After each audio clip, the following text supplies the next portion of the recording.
Oke, selamat siang teman-teman semuanya. Siang. Sehat semuanya. Sehat. Oke, kita ketemu lagi di perkuliahan lingkungan sosial administrasi publik. Ini adalah pertemuan ke-14 sebelum nanti kita tes. Oke, jadi hari ini kita akan membahas tentang kerjasama antar daerah. Jadi sebelum perkuliahan ini kita mulai, saya akan menyampaikan dua hal. Yang pertama ini menyangkut tentang nanti RPS, rencana pembelajaran semester ya. Yang kedua nanti terkait dengan materi. Kira-kira itu ya teman-teman ya.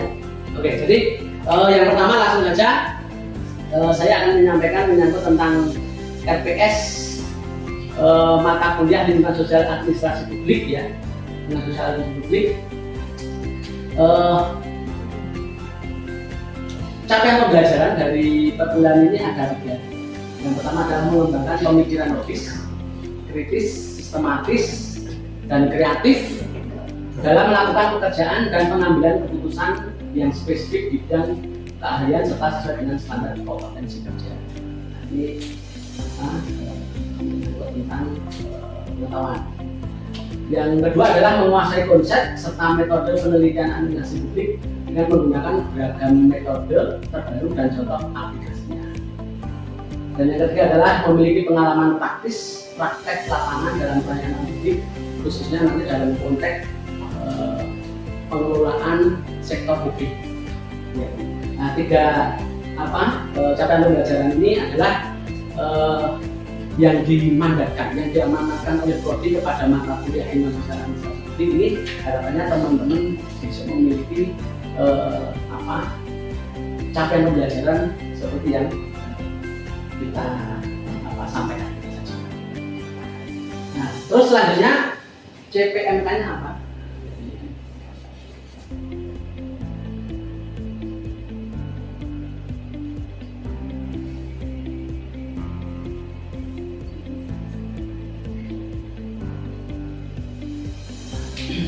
Jadi ada capaian pembelajaran lulusan ya, ada juga capaian pembelajaran mata kuliah. Jadi ada tiga capaian pembelajaran mata kuliah.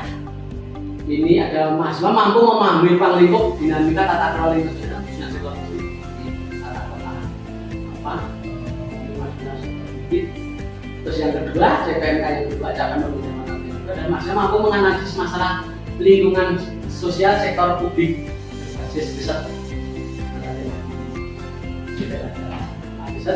yang ketiga adalah CPNK mahasiswa mampu merumuskan dan menerapkan kerangka sistem pelayanan tata kelola lingkungan sosial sektor publik. Bahan kajian ya, bahan kajian dan materi pembelajaran ini. Materi pembelajaran paling tidak dari keseluruhan nanti 18 kali pertemuan itu paling tidak ada 5 bahasan pokok. Ini menyangkut tentang pengantar dan ruang lingkup lingkungan sosial dan publik, kebijakan pembangunan dan lingkungan sosial dan publik, 3 tata kelola lingkungan sosial administrasi publik. Jadi tata kelola ini nanti kita bagi ke 3 fungsi: pelaksanaan dan evaluasi. Bahas. Yang keempat ini menyangkut tentang pembangunan berkelanjutan. Yang kelima ini menyangkut nanti problematika tata kelola lingkungan sosial. Kasus kuasa lahan sektor publik ini terutama di sektor migas misalnya. Karena kita ada brandnya migas, kita akan mencoba nanti terakhir satu pertemuan mereview menyangkut tentang kasus menyangkut tentang sektor publik di migas. Oke, ini pustakanya silakan teman-teman bisa memperdalam lewat pustaka yang ada di sini, yaitu ini Joni Purba ya, ini ada pengelolaan lingkungan sosial. Untuk pendukungnya ini ada handbook analisis sosial, terus ada bukunya Pak Didi, Didi Ajarwardi ya. Pak Didi ini tentang humanisasi, terus peraturan perundang-undangan terkait lingkungan sosial ada sih sektor ini banyak sekali sebenarnya. Ini menyangkut tentang undang-undang migas, undang-undang penanaman modal, ini akan sangat dekat dengan lingkungan sosial. Terus yang untuk pengayaan silakan teman-teman bisa melihat di jurnal ini publikasi saya ya terkait dengan lingkungan sosial yang berkaitan dengan lingkungan sosial. Ini publikasi jurnal saya, penelitian saya, pengabdian saya. Ini bisa teman-teman lihat bagaimana proses pendalaman di lapangan saya bersama tim terkait dengan penelitian dan pengabdian saya.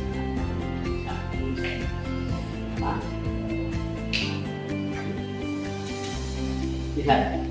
Oke, kita langsung aja ini ke masing-masing pertemuan. Ini ada pertemuan pertama. Ini lingkungan sosial administrasi publik, ini pengantar ya. Pertemuan 11-12 ini menyangkut tentang social investment ya, tentang social investment. Ini juga kita alokasi juga pertemuan. Terus yang ke-13 ini kita monitoring serta evaluasi lingkungan, sudah ya. Evaluasi lingkungan. Terus yang pertemuan ke-14 ini, jadi kerjasama kolaborasi daerah untuk mewujudkan kesejahteraan. Jadi pertemuan yang kita akan lakukan. Terus yang pertemuan ke-15 ini problematika tata kelola lingkungan sosial kasus kuasa kelola lahan sektor publik khususnya migas. Ini salah satu di migas itu Taruhnya dan salah satunya Kacamata gitu ya. Ini salah satunya juga ekstraktif. Ini migas itu juga ekstraktif, jadi menambang. Nah, pertemuan terakhir, pertemuan ke-16 kita akan tutup dengan evaluasi akhir semester atau UAS. Ini teman-teman akan melakukan evaluasi akhir atau ujian akhir untuk mengukur ketercapaian materi dari mata kuliah lingkungan sosial. Nah, untuk penilaian ya, penilaian ini ada sikap, pengetahuan dan keterampilan. Ya, jadi bobotnya sekian, ini ada sikap, jadi keaktifan teman-teman dalam hal perkuliahan ada 20%. Terus ini nilai UTS ini mewakili pengetahuan ya, UTS dan UAS itu pengetahuan ini 30 dan 40. Alokasinya lumayan ya. Terus yang terakhir ini kehadiran. Teman-teman, kehadiran itu tetap jadi faktor variabel untuk mendapatkan nilai ini 10%. Nah, kalau dijumlahkan ABCD ini adalah 100%. Nah, teman-teman kalau hadir semua ya 16 kali terus menguasai itu nilainya A+.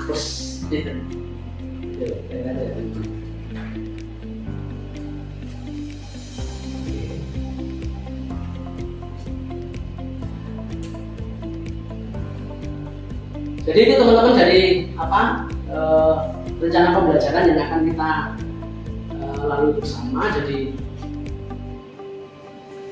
yang saya tambahkan terkait dengan metode pembelajaran. Jadi metode pembelajaran itu kita lakukan di kelas seperti ini.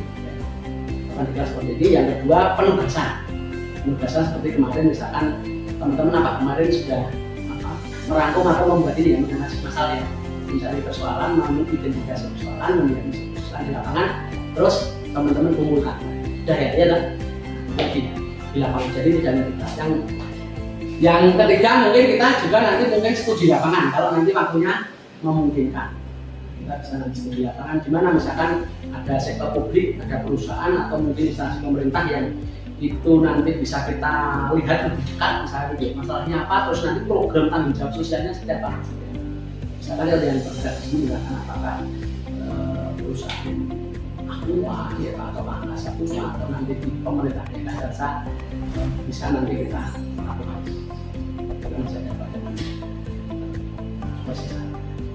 Jadi kira-kira itu ya teman-teman ya. Oke. Itu kira-kira untuk rencana pembelajaran semester. Jadi ini seperti rute yang akan kita lalui dalam pembelajaran lingkungan sosial administratif harus dari awal sampai nanti akhir ke nasional tes.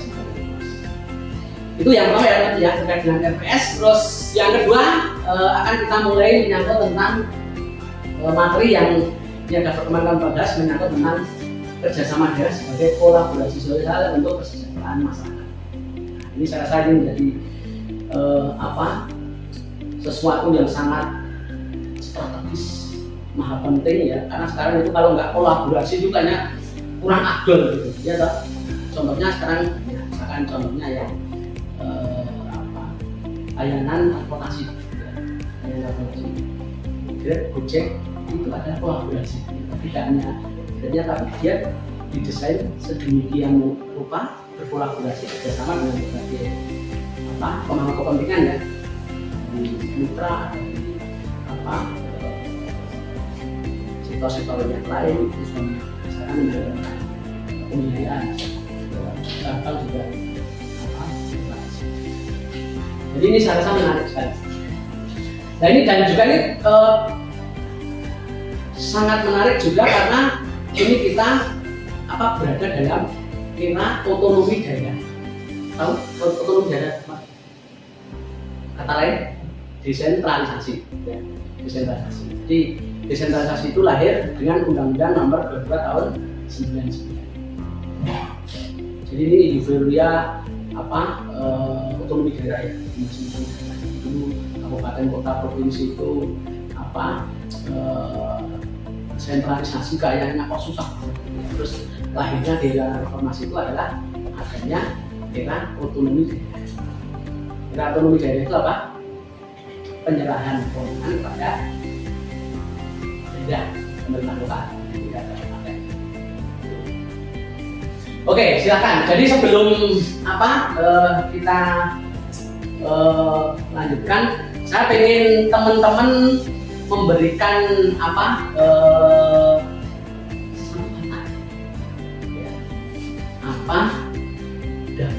Tadi kan ada positifnya seperti itu.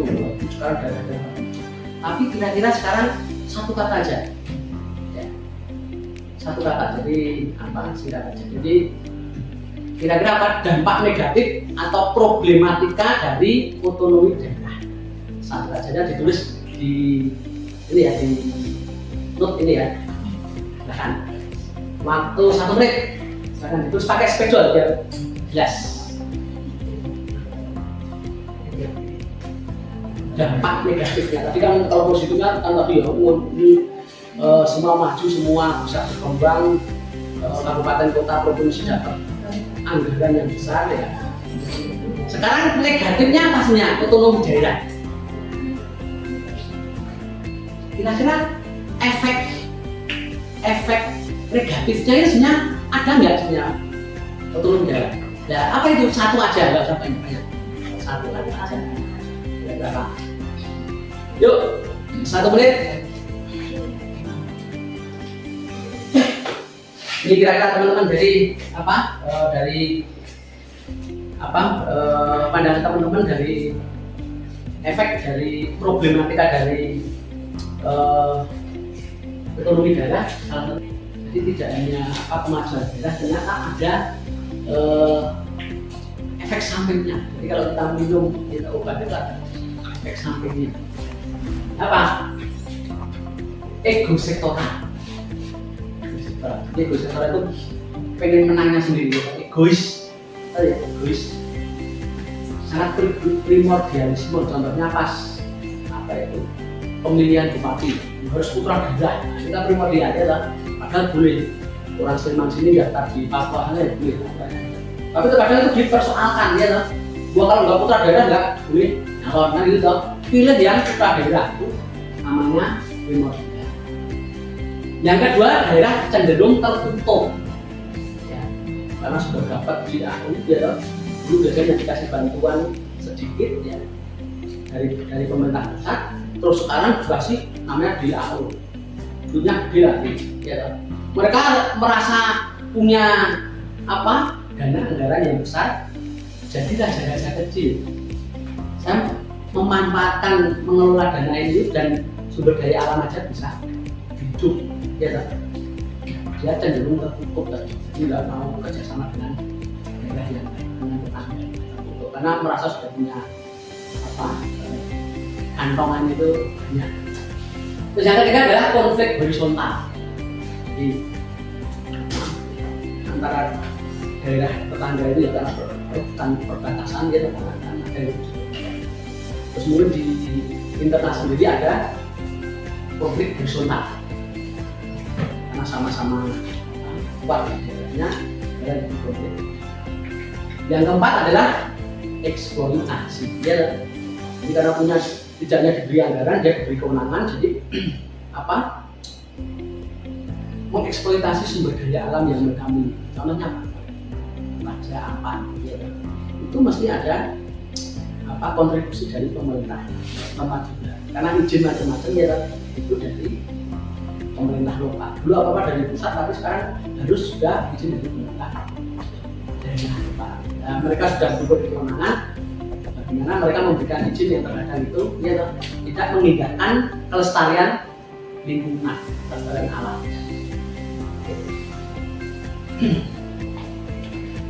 Ini ya. Ya ini tadi, jadi kerjasama daerah menjadi penting ya. Kerjasama daerah menjadi penting karena tadi apa? Daerah cenderung tertutup. Nah, jadi bekerjasama dengan pihak lain tadi ya, dengan tetangga sebetulnya, ya toh, dengan kabupaten yang misalkan Sleman kerjasama dengan Batu, kerjasama dengan Purwokerto, dengan Kudus, atau mungkin Pemda Sleman itu kerjasama dengan swasta, dengan bank, dengan perguruan tinggi, ya toh, itu akan sangat dinamis. Pemerintah dengan pemerintah interaksinya akan berbeda. Pemerintah dengan swasta bank akan sangat berbeda karena karakternya berbeda. Kalau bank itu jual orang itu cari laba ya, kalau sama pemerintah dengan pemerintah itu untuk layanan publik. Nah, kita perlu mengetahui biar kerjasamanya itu efektif ya. Persoalannya itu kan sebenarnya kerjasama itu dilakukan satu, terkadang itu dalam proses kerjasama itu tidak berhasil. Yang pertama, yang kedua, dalam melakukan kerjasama itu terkadang pengelolaannya itu kurang tepat. Kurang tepat itu karena tadi kita dalam menanggapi orang lain di sekitar tadi untuk kerjasama itu terkadang kita tidak menempatkan orang lain itu sesuai dengan posisinya. Jadi kita berhubungan dengan bank, berhubungan dengan Pemda, berhubungan dengan rakyat, misalkan kita harus tahu tentang dimensi tentang pengelolaan. Dimensi pengelolaan, jadi dalam kerjasama itu pasti kita akan berhubungan dengan struktural. Pemerintah dengan pemerintah itu kan struktur. Berhubungan dengan swasta itu mesti pasar, jual beli, untung rugi. Struktural tadi itu, jadi pemerintah dengan pemerintah, G2G, government to government, ya struktur. Nah, mesti suasana batinnya berhubungan dengan swasta.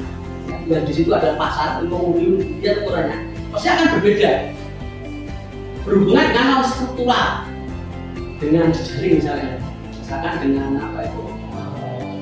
kelompok asosiasi guru misalkan, itu kan non struktural. Berhubungan dengan Ikatan Dokter Indonesia, itu non struktural, itu jejaring. Bagaimana caranya untuk suatu daerah ya itu bisa maju.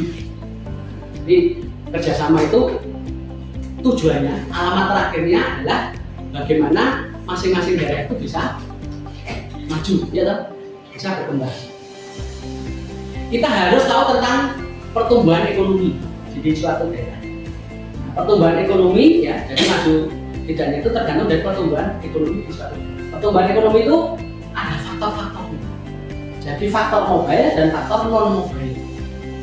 Jadi mobile gerak, ya toh, dia tidak mobile. Kalau mobile gerak, kalau non mobile itu tidak bergerak, statis. Faktor mobile itu apa? Ini kalau terkait dengan faktor produksi itu perusahaan, swasta, uang modal, tenaga kerja terampil. Nah, ini maksudnya gini, jadi komponen mobile ini akan pergi menempati lokasi penawaran terbaik yang memiliki komponen non mobile paling menguntungkan. Jadi teman-teman misalnya gini, menjadi bupati ya, itu akan dicari oleh investor, ya toh, yang faktor non mobilnya itu bagus. Jadi perusahaan pamodal kan punyanya investor. Di Sleman ini kalau punya non mobility ya, sangatnya strategis, ya kan? Para pekerjanya itu terampil-terampil, ya kan? Izinnya gampang. Ini akan dicari oleh tiga orang ini ya, perusahaan uang dan muda, ya kan? Perusahaan akan mencari kabupaten-kabupaten yang izinnya gampang, di situ ada tenaga kerja terampil, ya kan? Cari lahannya juga gampang, aturan-aturannya gampang, ya kan? Norma-norma sosialnya itu juga mendukung. Ada gambaran ya? Nah jadi ini tadi. Jadi ada persaingan antar wilayah, antara Sleman, Bantul ya akan bersaing. Mereka akan bersaing tadi terkait dengan faktor mobile dan non mobile, terutama faktor non mobile ya. Daerah-daerah akan membuat regulasi yang bagus, yang mendukung infrastruktur yang baik, ya, jalan bagus, jembatan bagus. Dan jadi faktor non mobile itu akan mencari faktor yang mobile. Jadi persaingan wilayah akan terjadi ya.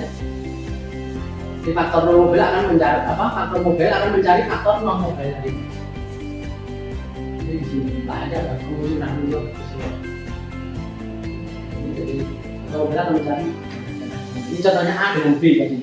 Kalau non mobilnya bagus, tadi perusahaan investor akan mencari yang bagus.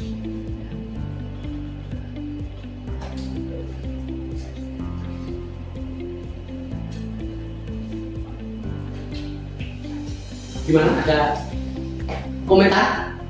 Ada pertanyaan? Silakan. Itu contoh desa yang tadi sudah berlangsung. Oke. Ini adalah untuk meningkatkan daya saing. Contohnya adalah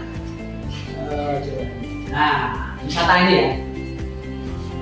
Jadi di Jogja ini adalah kota wisata. Itu Sleman, Bantul masing-masing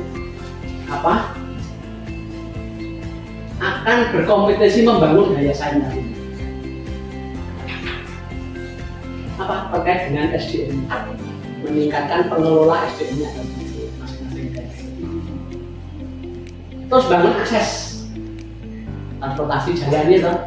Sekarang di Sleman itu dibuat jalan ini ya, yang halus itu di Prambanan itu. Atraksi, masing-masing kabupaten akan membangun atraksi. Kalau sini Jabilan mungkin Gunung Kidul ada tayung macam-macam atraksi yang jalan. Harga. Jadi terkadang masing-masing itu punya data-data tentang harga. Ini sebenarnya kontraproduktif, itu jadi masalah. Ini bagaimana nanti dengan kerjasama dalam mengatasi daya saing itu bisa menjadi kekuatan. Jadi kira-kira itu ya di sektor. Oleh karena itu ya, marketing itu bukan hanya untuk barang, bukan hanya untuk barang saja. Menawarkan itu bukan hanya menawarkan berlaku untuk sebuah barang sebagai produk, namun juga berlaku untuk konteks negara, daerah, dan desa.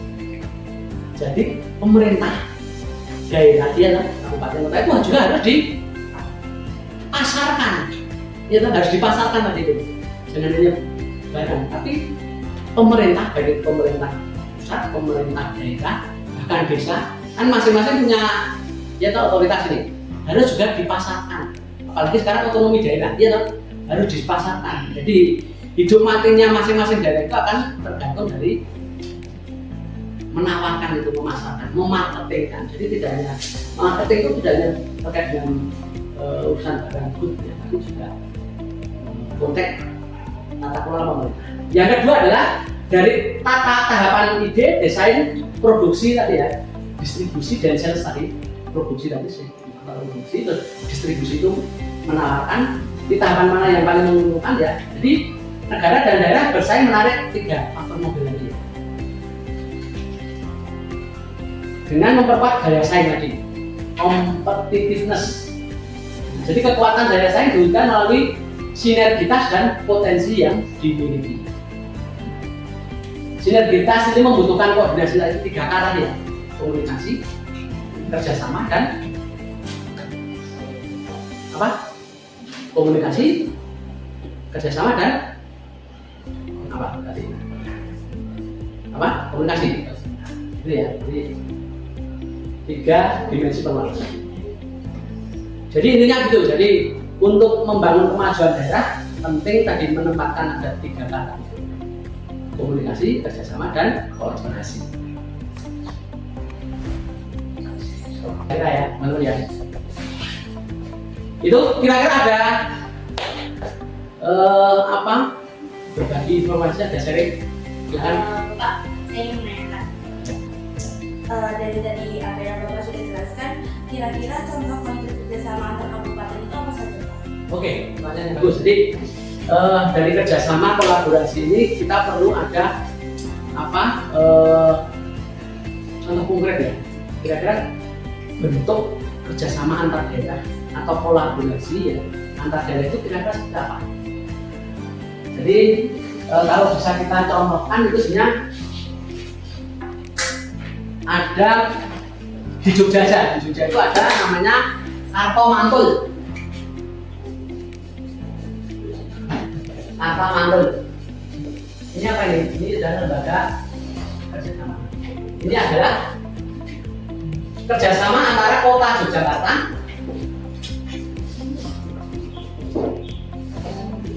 Sleman, dan Bantul. 3 kabupaten ini membuat forum kerjasama atau badan kerjasama. Ya tadi yang diatur di undang-undang tadi, diatur di pasal tadi ya. Itu membuat forum atau badan kerjasama, namanya Karto Mantul. Ada sekretariatnya, ada kantornya. Ini tentang apa? Nah, ini fokus tentang pengelolaan sampah. Nah, yang ada bimbingan itu. Terkait juga dengan air.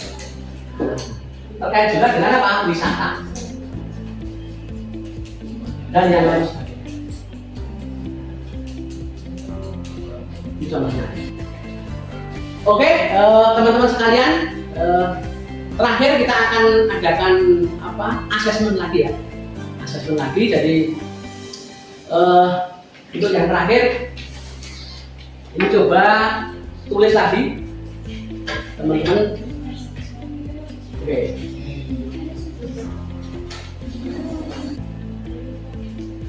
Ada kecenderungan masing-masing pemerintah daerah itu egosentris. Itu apakah dampak negatif atau dampak positif?